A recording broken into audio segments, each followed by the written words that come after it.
Assalamualaikum warahmatullahi wabarakatuh. Saya Nabila Rahmati Hasanah dari kelas B24 dengan NPM 10 12 41 20. Saya di sini akan menjelaskan mengenai Marifatul Al-Insan untuk memenuhi tugas UTS saya.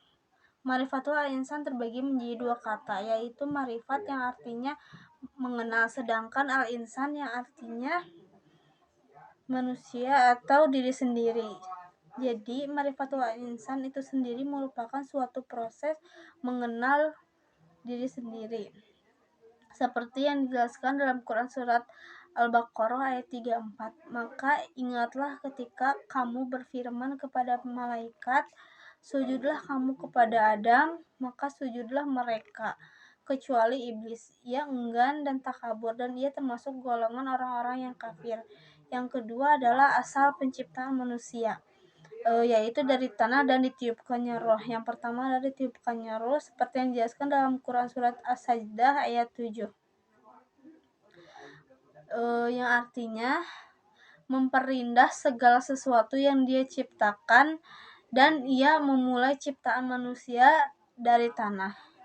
Dan yang kedua adalah ditiupkannya ruh, seperti dalam Quran surat As-Sajdah ayat 9.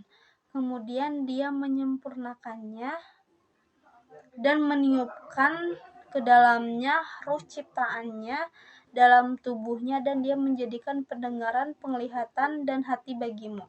Tetapi sedikit sekali kamu bersyukur. Kemudian unsur manusia terbagi menjadi 3, yaitu al-qalbu, yang dimana secara istilah al-qalbu adalah sebagai segumpalan daging yang mana baik buruknya yang akan memberikan dampak besar terhadap jasad seseorang. Dan yang kedua adalah akal. Makna akal menurut syariat adalah segumpal daging yang mana baik buruknya akan memberikan dampak terhadap jasad seseorang.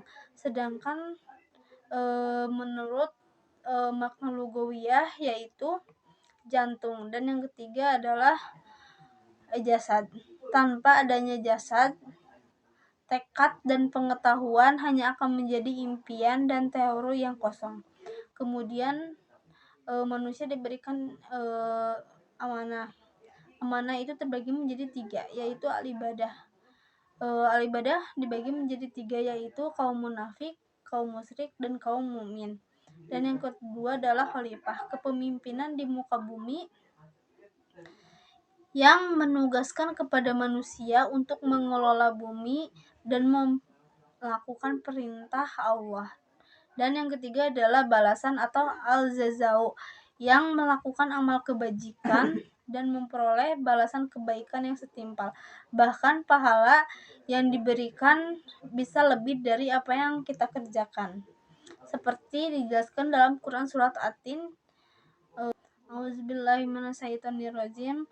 Alaihissallahu biahkamil hakimin ayat 8, yang artinya bukankah Allah hakim yang seadil-adilnya.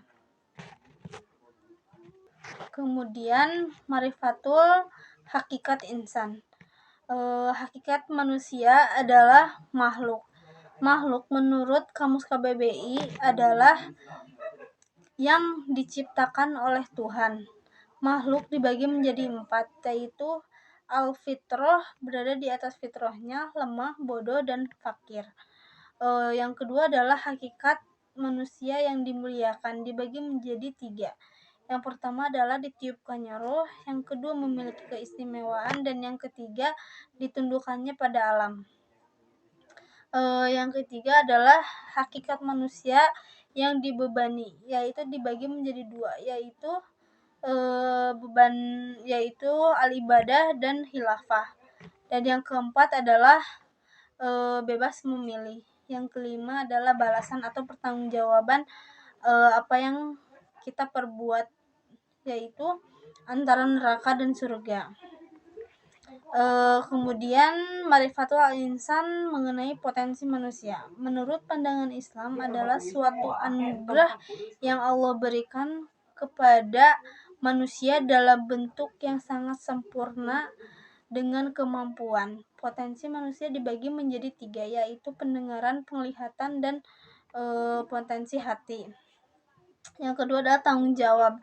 Tanggung jawab merupakan kesadaran diri manusia terhadap semua tingkah dan perbuatan yang disengaja maupun yang tidak disengaja. Kemudian adalah marifatul insan, nafsul insani atau jiwa manusia.